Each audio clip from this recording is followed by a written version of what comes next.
ఇదేనండి భైరవకోనలో ఉండేటువంటి అన్నదాన సత్రం, రాజుల అన్నదాన సత్రం అంటే ఇది. మరి పైకి వెళ్ళిన తర్వాత జలపాతం చూడండి ఎంత బ్యూటిఫుల్గా ఉందో.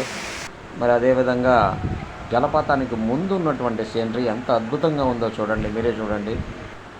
ఇదిగోండి జలపాతం ముందు నేనే ఒక ఫోటో తీపించుకున్నాను. మిమిక్రీ మధు దూరంగా ఈ ఫోటో తీపించుకున్నాను. ఆ తర్వాత ఆటోలో ఇలా వెళ్ళానండి. వెళ్తున్నంత దూరం కూడా రోడ్డు చక్కగా ఉంది, కానీ ఆటో మనం కిరాయికి మాట్లాడుకోవాలండి. అక్కడికి వెళ్ళిన తర్వాత జలపాతం చూడండి, మహిళలందరూ అక్కడ చక్కగా స్నానం చేస్తున్నారు.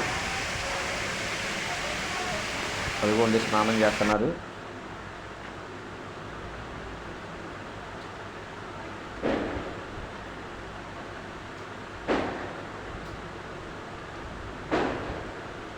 పంతులు గారితో ఫోటో తీపించుకున్నాను.